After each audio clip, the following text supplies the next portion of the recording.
ajaran pendeta itu ya, mau saya bongkar semua ajaran-ajaran pendeta itu di Indonesia ini. Biar Oh gitu. gereja-gereja itu pada sepi, pada bubar semua. Kalau Ya, mau dibongkar coba kasih tahu ke gua. apa? Perpuluhan itu wajib atau gimana? Perpuluhan itu ya, itu adalah kejahatan Abram ya yang diterapkan oleh orang-orang Kristen zaman sekarang.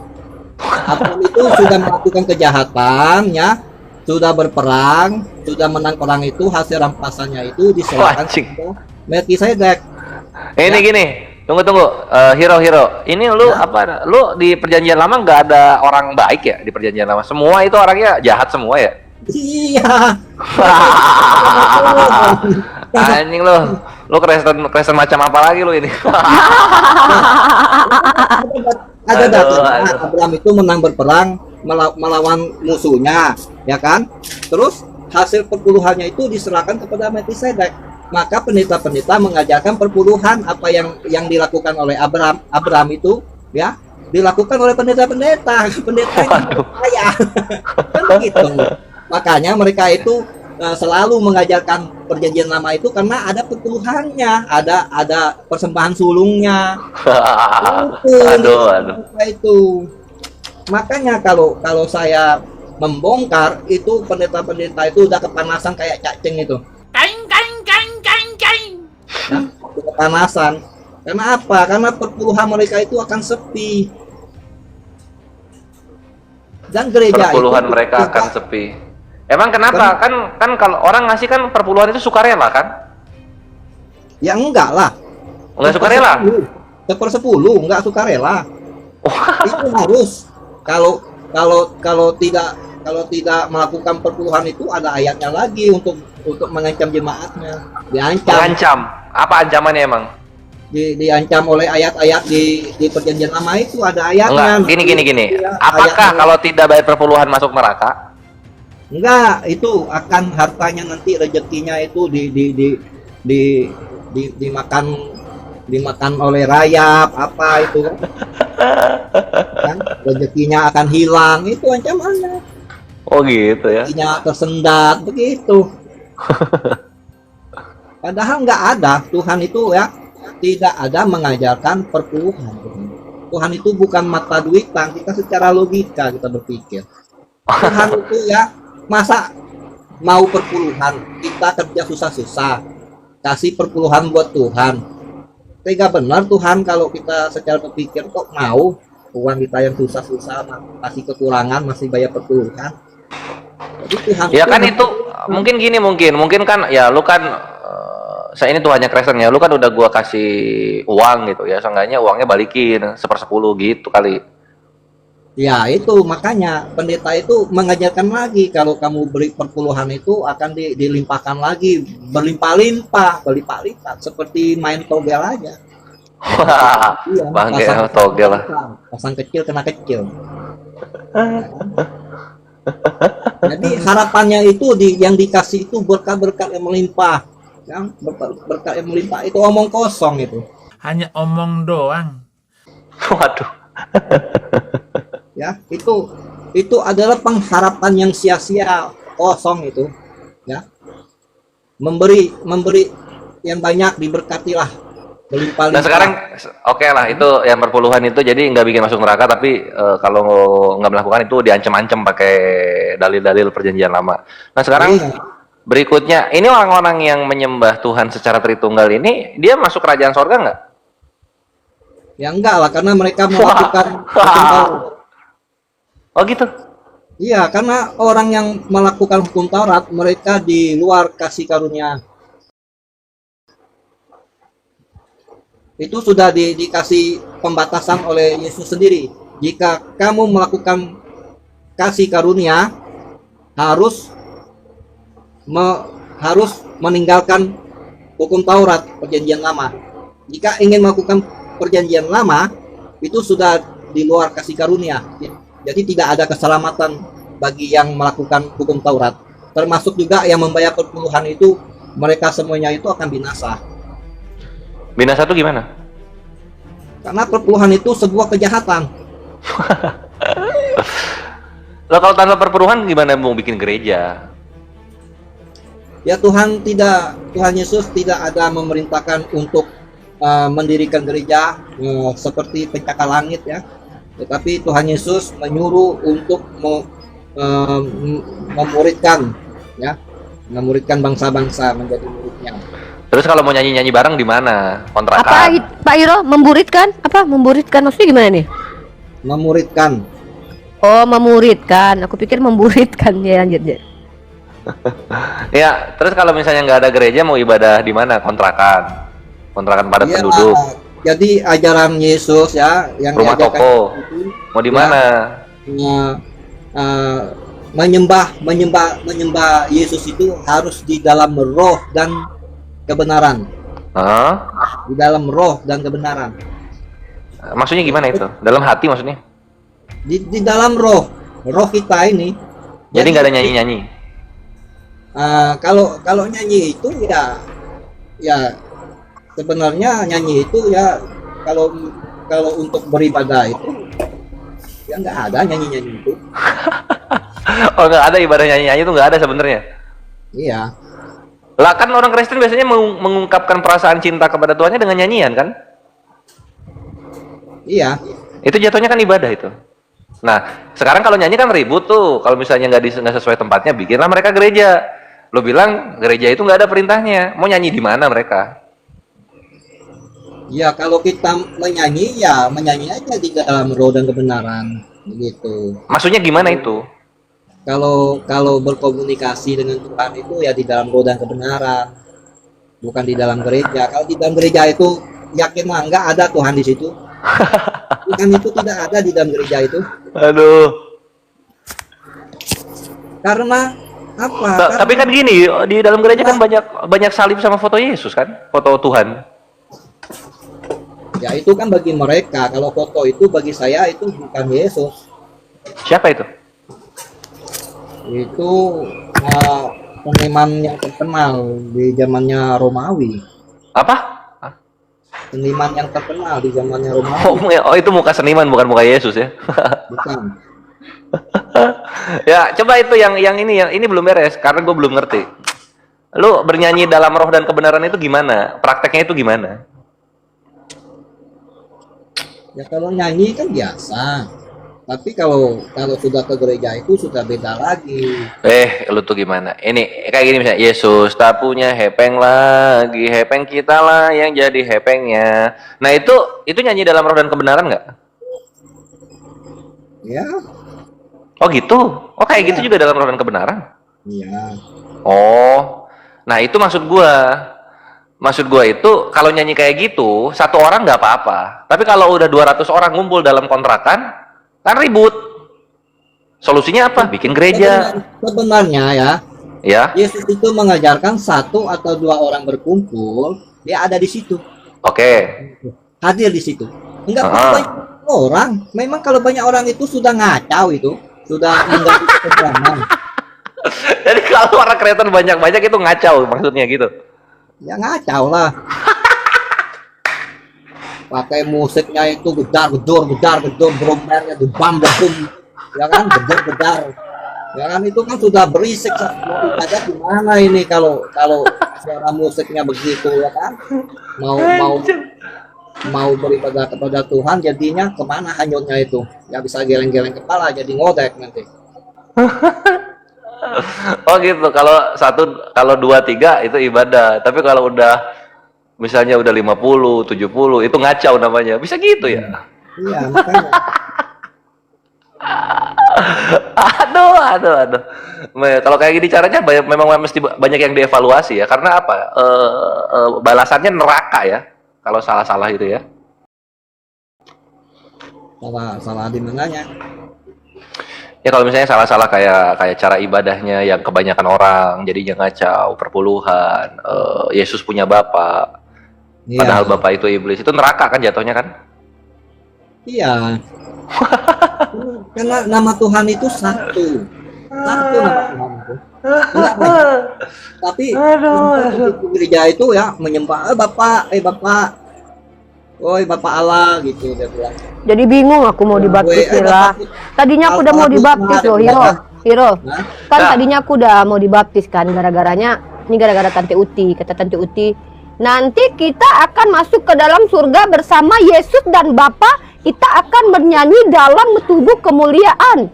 Jadi Ripa, kamu harus diselamatkan supaya kamu masuk surga, kata Tante Uti ya kan.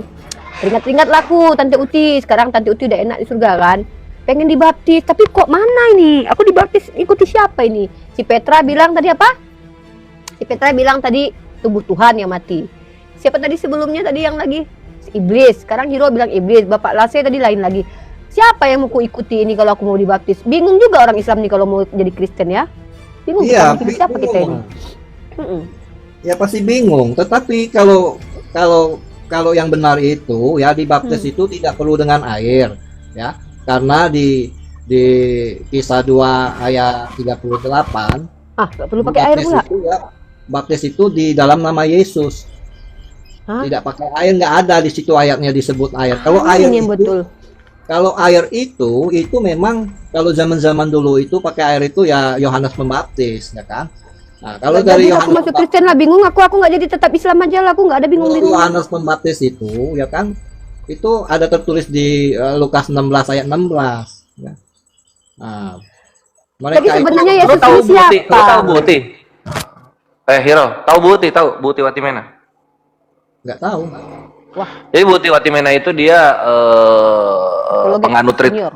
penganut Tritunggal sejati, dan dia itu kebanggaan kawan-kawan Kristen Tritunggal gitu. Iya. Sebenarnya kalau Tritunggal itu, ya, sebenarnya Tritunggal itu sudah menghujat Tuhan Yesus. Waduh, Karena Gimana? karena Tuhan itu dibagi-bagi. waduh. Iya, dibagi-bagi. Jadi aku nih ikut siapa ini kalau jadi Kristen rencana? Aku udah, aduh si Cebi pengen dibaptis, kata dia pengen berbuat, si Cebi besok pengen berbuat dosa, dia pengen ditebus. Tapi dia bingung mau ikut siapa. Ikut siapa kami ini? Bingung pula lah ya kalau mau jadi Kristen ini lama-lama ya. Nah, coba lu lihat ke sini, Jadi orang yang kita obrol itu udah mati ya, dia udah mati. Terus yang gue pengen tahu itu sebelum dia mati itu kan dia mengakui didatangi oleh Yesus. Nah, gue pengen tahu tanggapan lo ya. Kita lihat di sini. Kebaca nggak? Nah, Kebaca, oke, gue bacain ya sambil gue bacain. Dengan hati yang hancur berkeping-keping, ini orangnya. nah, Dia bilang gini, dengan hati yang hancur berkeping-keping, aku menjerit kepada Sang Anak Allah, penebusku dan Tuhanku. Saya bilang, ya anak Allah kasihani saya, tolong saya minta jawabanmu. Apakah engkau mau sembuhkan aku atau mau membebas tugaskan aku dan kembali kepadamu? Nah terus dia ini berdoa dan terus minta jawaban. Atau mau membebas tugaskan aku dan kembali kepadamu. Tolong jawab saya, Tuhan Yesus, anak Allah yang hidup. Dia bilang gitu. Yesus ini anak Allah ya? apa? Hiro, Yesus ini anak Allah? Bukan. Oke, kita lanjut dulu ya. Allah itu kan tidak beranak. Gimana dia punya anak? Oh gitu. Nah terus di sini, tolong jawab saya, Tuhan Yesus anak Allah yang hidup. Tanpa saya tahu, kakak saya pun menangis di hadapannya, N-nya gede, meminta jawaban apakah saya ini akan disembuhkan atau dipanggil pulang, gitu dibilang. Dengan lembut D-nya gede ya, berarti Yesus. Dengan lembut Yesus menjawab, dengan lembut Yesus menjawab kakak saya, jangan khawatir, dia akan sembuh, katanya. Maksudnya Buti akan sembuh. Lalu Tuhan Yesus menjawab saya juga, gitu. Sama jawabannya, tenang, kamu akan sembuh, Uti, gitu dibilang. Setelah berjuang melawan panas dingin yang sangat dahsyat kemarin di rumah sakit, saat tertidur dia memberikan penglihatan yang sangat jelas. Jadi dikasih penglihatan Bu Uti ini. Kamar mandi yang di rumah sakit yang sedang direnovasi, di mana saya menginap itu, terlihat sudah rapi sempurna seperti sedia kala. Jadi di sini nih, Yesus ini di dalam penglihatannya itu bermujizat, membetulkan WC rumah sakit gitu. Terus lanjut lagi, sudah sempurna seperti sedia kala, sudah rapi seperti sedia kala, luar biasa Tuanku. Seketika imanku yang mulai goyah ini bangkit kembali, imanku diteguhkan dan dimeteraikan. Terima kasih Yesus buat pengorbananmu di Kalvari itu. Dosaku, sakitku, dan semua keluh kesahku sudah kau tanggung untukku. Aku mencintaimu Yesus, kau segalanya bagiku. Nah gitu. Jadi di sini tuh Yesus menjanjikan Bu Uti itu sembuh gitu. Lalu supaya Bu Uti makin percaya, WC rumah sakit dibenerin tuh. Yesus bermujizat tuh, string WC-nya jadi bagus, bisa dipakai lagi. Tapi kemudian meninggal dia tuh. Update terakhirnya 11 Maret 2024 meninggal. Nah pertanyaannya sekarang, ini yang datang ke mimpinya Bu Uti ini Yesus yang benar atau Yesus jadi-jadian? Ya Yesus jadi-jadian ya. Kenapa saya katakan begitu? Ya, kenapa? Kok bisa begitu? Banyak orang yang bermimpi, nah, berpenglihatan, sebenarnya itu sudah tidak ada lagi penglihatan itu. Kalau mimpi-mimpi itu ya itu bunga tidur. Loh tapi ini Yesus bermujizat loh, WC-nya bener, jadi bener lagi, asalnya rusak. Ya nggak benar lah, mau bagaimanapun itu tidak benar. Oh gitu. Iya, karena sekarang ini Yesus itu sedang menyediakan tempat bagi orang yang percaya kepadanya. Setelah dia menyelesaikan penyediaan tempat itu, dia akan turun yang kedua kali ke dunia ini untuk menjemput orang-orang yang percaya. Dan membangkitkan orang-orang yang meninggal. Nah terus janjinya gimana? Ya itu janji Yesus. Sampai sekarang Yesus. Bukan, maksud gue yang janji ke mimpi Bu Uti itu gimana? Itu ya mungkin dia kenyang tidur kali. Mungkin dia apa? Kenyang tidur paling. Terus ini Bu Uti ini menurut lu gimana gitu? Udah mah dia manggil anak Allah gitu kan? Padahal Yesus kan bukan Allah ya. Masa anak Allah? Iya. Nah, dia masuk mana menurut lu? Menurut lu Hiro, dia ini dapat bagian di kerajaan sorga nggak? Ya enggak lah, itu sudah menghujat anak Allah itu. Lu jahat banget, lu jadi Kristen, lu jahat banget, lu serius. Anak Allah itu sudah menghujat. Apalagi menyamakan Yesus itu dengan Allah, itu sudah menghujat Yesus. Karena apa ya? Karena yang diajarkan oleh pendeta-pendeta itu ya ajaran dari ahli-ahli Taurat. Karena yang tersisa itu ahli-ahli Taurat dan Farisi yang telah membunuh Yesus. Mereka mengapa membunuh Yesus? Ya, karena mereka menolak ajaran Yesus dan menolak Yesus itu sebagai Tuhan. Makanya disalib Yesus itu. Ya. Kemudian gini, sayang banget gitu, karena Yesus di mimpinya Bu Uti itu bermujizat, ngebenerin WC rumah sakit. Masa siapa lagi yang bisa bermujizat dalam mimpi coba selain Yesus yang asli? Maksud gue gitu sih. Ya enggak lah, itu tidak benar. Tidak benar. Tapi WC-nya bener loh, jadi bener, jadi bisa dipakai. Apanya? WC-nya? WC-nya? Iya.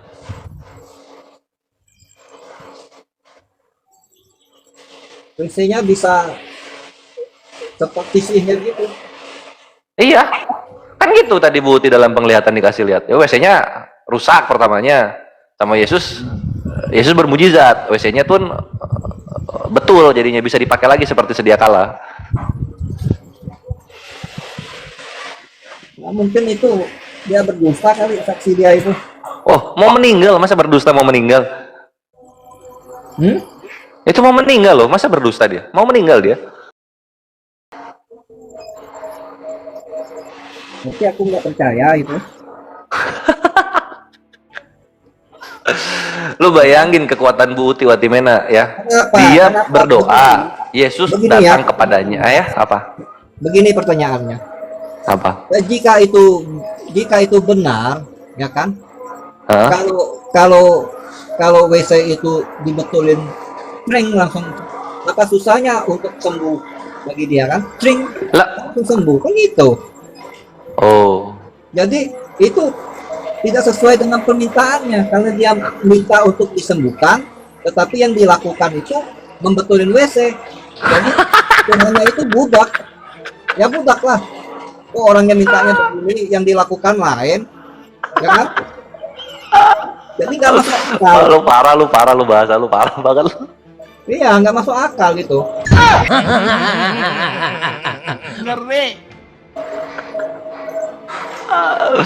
Ya, ya gitu. Apa ya? Ya gimana, gue juga bingung sih. Maksudnya ya bener juga kan, mintanya sembuh, kenapa malah yang disembuhin itu malah WC gitu loh, maksud gua. Ya, WC yang sakit yang disembuhkan. Sebenarnya Tuhan itu kurang kerjaan gitu, ya kan?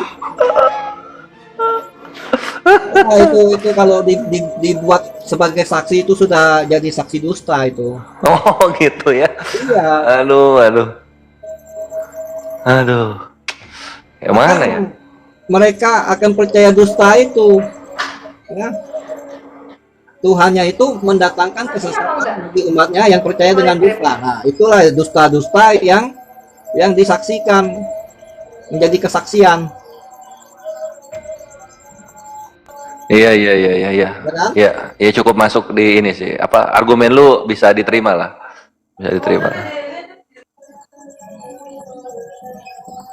Nah, terus maksudnya tuh kan lu tadi di awal-awal lu kan kalau nggak salah lu yang bilang ya menyembah Bapak Yahweh atau Bapak Paulus. Kalau menyembah Bapak Paulus masuk surga nggak? Ya enggak lah. Lah, Paulus ini bener nggak Paulus ini? Paulus ini orang bener nggak dia? Paulus itu ya dia orang pintar, orang berpendidikan, ya kan? Dia juga berkuasa juga. Tapi dia ahli kitab ya, ahli kitab. Jadi Paulus itu juga sudah menyesatkan orang Kristen. Itu yang Paulus ngapain? terjadi. Hah? Paulus ngapain? Paulus itu juga sudah menyesatkan orang Kristen. Waduh, anjing. Lu kau ini Kristen apa ini kau ini? Iya. Kenapa saya katakan begitu? Karena Paulus ini mengajarkan ya makanan-makanan yang berhala yang disembah oleh dewa-dewa itu boleh dimakan sama dia.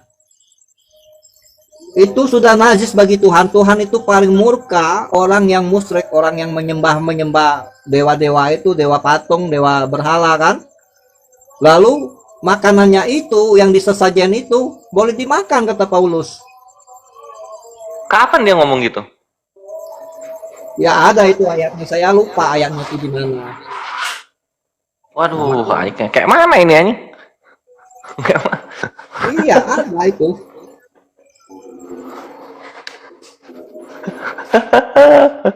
Ini lu beriman seperti ini ada temennya nggak sih? Hah? Kalau kayak gini tuh ada temennya nggak sih? Atau cuma lu sendiri doang kayak gini? Ya. Ada res kemarin ketemu satu komal itu. Oh, satu Yang rumah seperti ada. dia. Oh Ada gitu. satu komal. Ada yang seperti dia persis. Oh, oke. Lu di KTP apa agamanya tadi? Hah? Di KTP apa agamanya? Kalau di KTP itu Kristen. Oh, oke. Dari kapan lu Kristen? Hah? Dari kapan Kristennya? Kristen di KTP-nya. Iya, dari kapan? Yang di Lu KTP. beragama Kristen tuh dari kapan? Beragama Kristen. Enggak Iya. ada. Enggak ada itu agama Kristen. Oh iya, lupa gua. Salah Iya. pertanyaan gua ya. Sebenarnya Kristen itu bukan agama. Sebenarnya Kristen itu ya orang yang mengolok-olok pengikut Yesus, makanya disebut Kristen. Itu ada ayatnya juga, bukan sembarangan kita bicara kan. Oke. Ya, gini Bre, semoga apa ya? Semoga dengan apa ya? Dengan pemikiran lu yang seperti ini itu semoga ini bisa menjadi hidayah untuk lu menuju kepada kebenaran yang sesungguh-sungguhnya gitu, Bre. Gue mendoakan lu yang terbaik lah. Oke? Amin. Amin nggak? Amin. Ah, sip. Oke, udah cukup ya. Oh iya, oke, lanjut Unik. Ya, cukup. Iro, thank you ya. Simak Ya. dulu, saya mau sudah cukup kita mendapatkan hiburan dari teman-teman kita Kristen. Semoga kalian bisa mendapatkan hikmah dari apa yang kita saksikan pada kali ini, dimana walaupun kita tertawa, semoga ada hikmah yang bisa kita petik.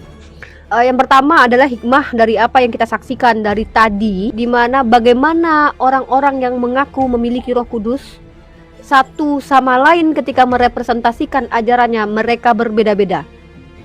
Ada yang mengatakan bahwa Tuhan Perjanjian Lama itu adalah iblis.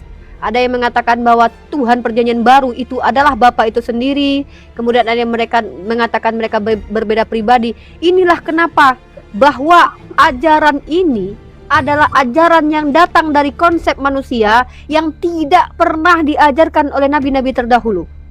Karena kalau kita menggunakan akal dan logika sehat, bagaimana mungkin Tuhan yang Maha Pengasih itu menginginkan keselamatan dengan syarat supaya kita mengerti mana ajaran yang betul, tapi kemudian membuat manusia tidak mengerti dengan apa yang diajarkannya. Maka seharusnya kita mendapatkan hikmah dari apa yang kita perdengarkan tadi.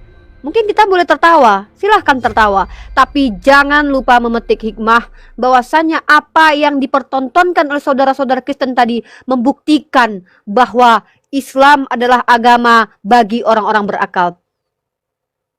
Karena mustahil ketika Tuhan mengajarkan ajarannya, lalu kemudian membuat manusia bertentangan karena ajaran tersebut. Lalu kemudian Tuhan mengajarkan ajarannya dan ajaran ini tidak masuk ke dalam logika manusia, yang mana logika ini, kognitif ini dihadiahkan Tuhan sebagaimana untuk membedakan kita dengan hewan.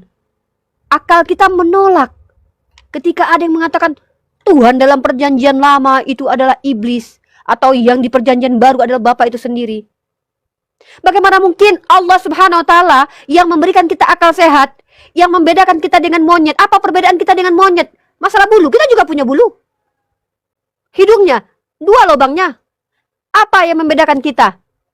Akal pikiran. Maka dari apa yang disampaikan oleh saudara-saudara Kristen kita, inilah kenapa umat Islam ini berada di dinul haq, jalan yang benar. Kenapa? Mustahil Tuhan yang Maha Pengasih itu yang membedakan kita dengan hewan, memberikan kemuliaan kepada kita karena manusia adalah sebaik-baik ciptaan, lalu mengajarkan ajaran yang ternyata antara mereka satu sama lain pun masih berkontradiksi dan mereka memiliki dalil masing-masing untuk membenarkan ajarannya. Maka walaupun kita tertawa, walaupun kita terhibur dengan penjelasan saudara-saudara Kristen kita, jangan pernah lupakan bahwa ini adalah hikmah, bahwa ajaran yang datang dari konsep manusia ini yang tidak matang, yang tidak betul-betul datang dari Tuhan, akan menjadi asbab pertentangan. Maka dalam Al-Quran, seandainya kitab ini bukan dari Tuhan, tapi karangan manusia, apa kata Allah? Tentulah isinya semua bertentangan. Tapi bagaimana Al-Quran?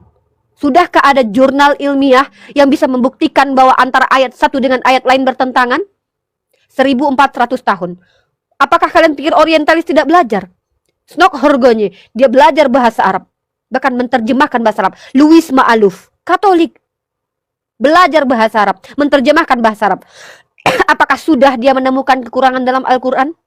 Sudahkah dia menemukan antara ayat satu dengan ayat lainnya bertentangan? Sebagaimana yang Allah tuntut, Bismillahirrahmanirrahim, wa in kuntum fi raibim mimma nazzalna ala abdina fa'tu bi suratim mim misli. Adakah orang yang telah bisa membuat semisal Al-Quran? Apakah ada yang telah membuktikan Al-Quran yang kita pegang sekarang ini terdistorsi? Bagaimana dengan ajaran Kristen? Mereka mengaku pengikut Yesus, mereka mengaku kitabnya sama, tapi lihat mereka sesama mereka. Apakah ada di antara kita yang saling membidatkan karena perkara siapa Allah, siapa Rasulullah, mana Al-Quran? Tidak.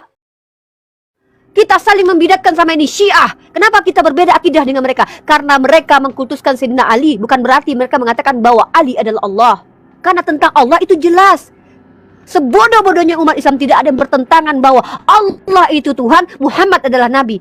Perkara Nur Muhammad. Coba lihat. Perkara Nur Muhammad pun kita sudah jelas, yang namanya Nur Muhammad tetap ciptaan. Inilah Islam, ikhwah. Inilah kenapa harus ada apologet. Apologet ini bukan hanya mendebat mereka yang tersesat dan menyesatkan, tetapi juga mengeksplor mereka-mereka yang memiliki paham-paham seperti Hero, seperti Petra, seperti kawan-kawannya. Untuk apa kita tahu ini? Supaya kita bersyukur atas nikmat Allah yang diberikan kepada kita, ikhwah. Supaya kita bersyukur menjadi manusia yang tidak sama dengan hewan, yang tak mampu membedakan mana kotoran, mana makanan. Antara Tuhan dan manusia saja mereka sudah tak mampu bedakan. Maka hikmah, menangis saya mendengarkan dari tadi mereka berargumentasi tentang Tuhan mereka. Ada yang mengatakan Yahweh itu iblis. Kita tertawa, tapi saya menangis, bersyukur kepada Allah.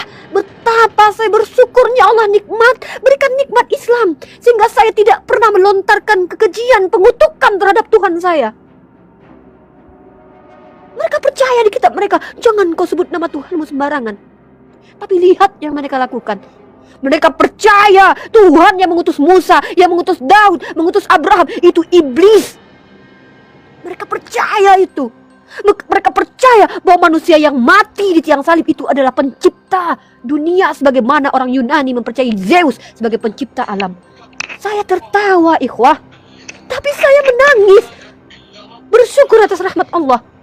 Saya menangis karena saya bersyukur kepada Allah. Saya tidak diizinkan kafir, menyembah kepada manusia, menyembah kepada makhluk, menghina Allah, menghina nabinya. Itu yang saya tangiskan dari tadi. Wallahi, menjadi apologet itu adalah hal yang sangat-sangat membuat lelah, ikhwah. Tapi kalau tidak ada Perah, tidak ada Bang Zuma, apa kalian tahu dengan apa yang mereka yakini ini? Kalau tidak ada Perah, tidak ada Bang Zuma, kalian tahu bagaimana Hero berkeyakinan? Kalian tahu bagaimana kawan-kawannya menghujat Tuhannya Musa, berkata bahwa perjanjian lama adalah kitab kita, tapi kemudian mengatakan kitab itu isinya Tuhannya iblis. La ilaha illallah, astagfirullahalazim. Mereka bukan saja menghujat Nabi Allah, tapi mereka menghujat Tuhan yang diperkenalkan Musa, yang diperkenalkan Abraham. Astagfirullahaladzim. Ya, itu mungkin teman-teman, saya dari tadi tertawa. Ya, saya tertawa, tapi saya merenung, dari lama saya duduk merenung. Beginilah mereka. Dan kita bersyukur. Bagaimana Mikana yang mengatakan bahwa yang mati di tiang salib adalah Tuhan pemilik alam. Astagfirullahaladzim. Maka diskusi-diskusi seperti ini, ikhwah, jadi kan silakan kalian terhibur mendengarkan bagaimana apologet seperti Perah menghancurkan hujah kiamat, bagaimana Bang Zuma membuka tabir kebohongan, kedustaan. Tapi jadikan ini hikmah, ikhwah. Inilah hikmahnya.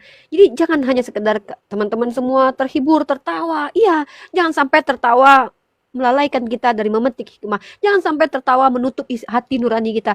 Syukuri nikmat Islam. Syukuri nikmat Islam. Betapa kita, astagfirullah, kita tidak diizinkan menghujat para nabi, ikhwah. Bahkan orang yang terkutuk di tiang salib kita tolak bahwa itu adalah Nabi Isa alaihissalam. Bagaimana mungkin ajaran dari Tuhan itu mengajarkan untuk menghujat Tuhannya Musa, menghujat Tuhannya Abraham? Mustahil, ikhwah. Mustahil. Maka inilah, bersyukurlah Allah berikan kesempatan. Allah izinkan saya hidup. Allah izinkan Perah hadir. Allah izinkan Bang Suma hadir. Allah izinkan kami hadir untuk membaca kitab mereka, membuktikan apa yang ada di dalam kitab mereka itu bukan datang dari Allah.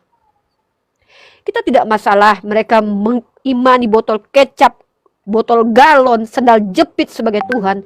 Tidak masalah. Bahkan Allah Subhanahu wa ta'ala mengajarkan kita toleransi. La ikraha fid din. Karena apa? Dalam surah Al-Baqarah Allah berfirman, innalladzina kafaru sawa'un 'alaihim a'anzartahum am lam tunzirhum la yu'minun. Kata Allah, mereka sama saja bagi mereka. Andai mereka diberi petunjuk, mereka tidak diberi petunjuk, sama saja bagi mereka. Tapi apakah dengan dalil ini maka kita berhenti berdiskusi? Tentu tidak. Ya, tentu tidak. Kita tidak perlu berhenti diskusi, tetapi kita explore. Makanya saya memberlakukan dua metode, teman-teman. Pertama, metode saya adalah explore explore maksudnya, saya izinkan teman-teman kita Kristiani ini menyampaikan apa informasi yang mereka percaya dalam iman mereka, supaya teman-teman bisa menelaah. Tapi yang kedua metodenya adalah kita membantah penyesatan mereka secara akademis, menggunakan literasi dan juga menggunakan logika-logika sederhana, supaya apa? Anak-anak kecil, anak-anak kita, generasi kita nanti kelak mereka sadar dan tahu bahwa mereka bersyukur harusnya menjadi seorang muslim dan muslimah. Ya. Jadi kami bersyukur dengan kehadiran orang-orang seperti Hero, orang seperti Petra. Jadi saya termasuk orang yang tidak akan lagi menghujat si Petra secara pribadi. Kenapa? Dia ciptaan Allah. Allah hadirkan iblis, Allah hadirkan kotoran, Allah hadirkan lalat, Allah hadirkan orang-orang yang kafir kepada Allah itu untuk kita, supaya kita bersyukur. Bahkan Nabi Ibrahim alaihissalam pernah ditegur oleh Allah, karena ketika Nabi Ibrahim tidak mau memberikan makan kepada orang kafir, apa kata Allah? Kenapa engkau tidak memberikan dia makanan? Nabi Ibrahim berkata, bukankah dia tidak menyembah kepadamu ya Allah? Apa kata Allah? Bukankah aku yang telah menciptakannya? Narasi-narasi seperti ini kita temukan dalam literasi Islam. Lalu saya tidak akan pernah secara pribadi orang-orang seperti Hero, Pak Lamsen, Martin Nale, siapa lagi? Ya, itu Pak Vivo. Bagi saya tidak perlu menghujat pribadi mereka. Tapi ketika mereka membawa narasi liar, kita berhak untuk meluruskan. Ya, makanya saya katakan, Masya Allah, saya mungkin teman-teman iseng-iseng, saya scroll YouTube. Ternyata di Jogja seorang ibu pemilik kos dari tahun 2018, ikhwah. Beliau menonton perdebatan lintas agama, beliau nonton Pak Desugi, beliau nonton Bang Zuma, beliau nonton Bang Handi. Tahukah antum, tahun 2018 beliau menonton dan beliau baru mengikrarkan syahadat. Baru-baru ini. Jadi, wahai umat Islam, antum semua punya kapasitas keilmuan yang bisa jadi lebih daripada saya. Maka mari kita sama-sama kita berdiri di sini, sama-sama kita bergandengan tangan. Antum punya apa? Antum punya harta, antum punya ilmu, punya kekuasaan, gunakan itu membela agama Allah. Antum semua yang duduk di pemerintahan saat sekarang ini, jangan membela kemaksiatan. Antum saat sekarang ini punya uang.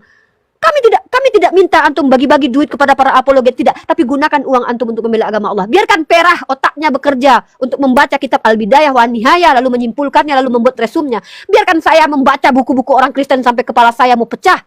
Biarkan saya belajar bahasa Ibrani. Tapi antum juga punya kapasitas. Antum juga punya. Allah izinkan kita berdakwah dengan cara masing-masing. Kalian Banita Ipin, buatlah viti-viti. Buat viti-viti di dalam TikTok kalian. Tunjukkan dalil-dalil toleransi dalam Islam. Tunjukkan kitab mereka. Tunjukkan. Biar semua orang membaca. Tanpa sadar nanti ketika ada yang scroll, banyak orang tergerak hatinya. Masya Allah, ternyata ada ayat seperti ini dalam Bible. Mereka yang selama ini lahir sebagai Kristiani, mereka tidak pernah baca Bible-nya, terdoktrin bahwa Yesus adalah Tuhan. Lalu ketika mereka lihat scroll TikTok antum lihat di situ Yesus berkata, aku tidak dapat berbuat apa-apa dari diriku sendiri. Semua itu datang dari Tuhannya. Apakah layak dikatakan itu Tuhan? Biarkan mereka terbuka dengan apa yang kalian lakukan. Secuil.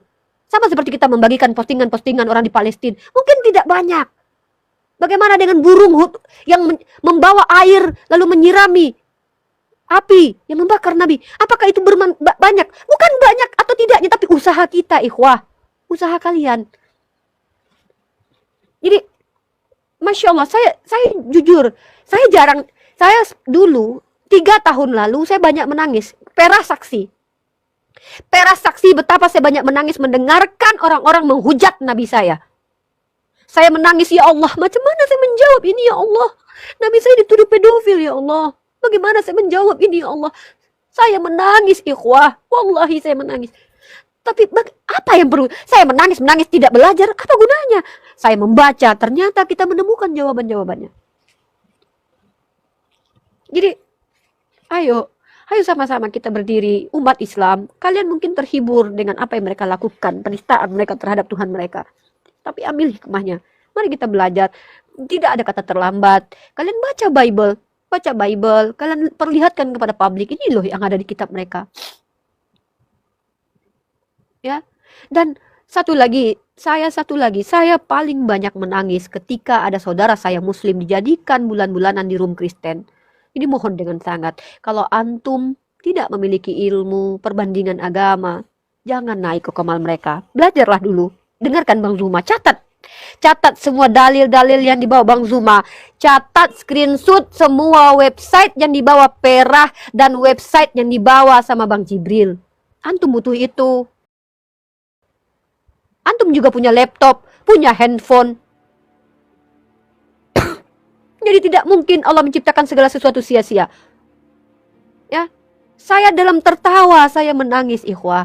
Bersyukur kepada Allah. Andai pun kita mati, banyak pun dosa kita, Rasulullah SAW menjadi syafaat bagi kita, walaupun hanya sebiji sawi keimanan dalam Islam. Ya, jadi Masya Allah, saya jujur dalam hal 4 orang Kristiani masuk di sini diinterogasi oleh Perah. 4 orang mereka berbeda pendapat, padahal kitabnya sama. Itu baru berbicara tentang Tuhan, belum bicara tentang liturgi, tentang dogma yang lain. Ini masih berbicara tentang apa? Tentang sesuatu yang sangat krusial, yang sangat fundamental dalam keimanan. Jangan percaya kepada saya, ikhwah. Saya orang yang, saya bisa salah. Suatu saat saya akan salah menyebutkan ayat. Suatu saat saya akan salah menyebutkan nomor kitabnya orang Kristen. Karena saya manusia. Terkadang saya terlalu lama mencari literatur. Saya banyak kekhilafan dan kekurangan saya. Tapi antum semua, silakan antum kaji, antum cari, dan siarkan dakwah kristologi ini. Siarkan, jangan biarkan cuman Bang Zuma, jangan biarkan cuman si Perah. Antum punya anak-anak, generasi kita punya. Ajarkan mereka bukan hanya agama Islam, tapi ajarkan mereka perbandingan agama, biar kita bisa berhujah. Mungkin itu dari saya. Hari ini saya betul-betul, karena saya hanya membaca beberapa dalil di Al-Quran, dan itu pun membuat saya tersentuh dengan apa yang disampaikan oleh orang-orang ini gitu. Betapa mereka ini menghujat Tuhannya. Bayangkan. Maka betul kata Bang Zuma. Pertanyaan Bang Zuma, siapakah di antara kita yang memiliki roh setan? Kalau pertanyaan saya, apa yang Yesus ajarkan kepada kalian, yang Yesus lakukan ajarannya itu, lalu kalian ikuti? Ini pertanyaan saya, supaya kalian layak disebut sebagai Kristen. Ya, jadi itu mungkin yang bisa saya sampaikan, ikhwah. Nah, jadi saran saya, kalian kawan-kawan Kristen, jikalau memang tujuan kalian ingin belajar, ingin menambah wawasan, mengedukasi publik, naik ke sini, tanyakan tentang Islam. Saya bukan orang yang sembarangan mampu menjawab semuanya, ya. Bahkan seandainya pun saya tidak mampu menjawab hari ini, saya akan jadikan PR pertanyaan kalian. Karena pantang bagi kami umat Islam menjawab tanpa ilmu pengetahuan. Pantang bagi saya pribadi menjawab tanpa ilmu pengetahuan. Jadi teman-teman, kalian Kristiani yang ingin mengetahui tentang ajaran Islam, silakan. Tanyakan kepada kami, kalian boleh bertanya kepada Bang Zuma, tanya kepada Perah, tanya kepada saya, tanya kepada para apologet Islam. Dan mereka pun bukan orang yang lancang ketika mereka tidak tahu, mereka akan langsung menjawab. Tidak. Saya kalau tidak tahu, saya akan serahkan kepada para alim ulama saya. Tapi ketika kalian mencoba menjelaskan agama kalian di hadapan kami, saya khawatir. Jangan-jangan kami lebih fasih tentang agama kalian ketimbang kalian sendiri. Karena kami berdasarkan kajian pembelajaran. Dan ketika kami membaca kitab kalian, kami tidak menggunakan doktrin gereja, kami gunakan akal sehat.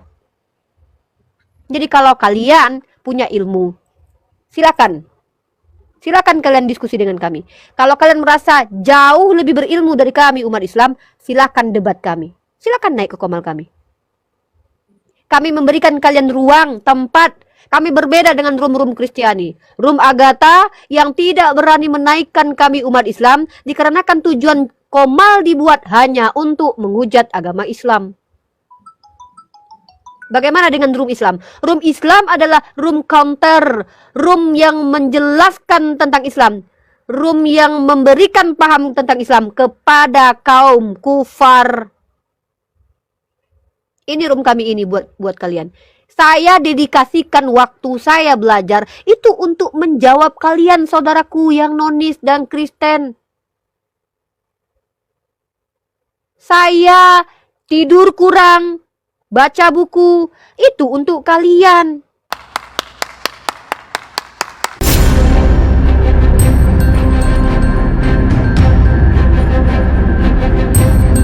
The the religion of Jesus was Islam. Because with Allah, there is only one religion. He says, Inna dina indallahi al-Islam.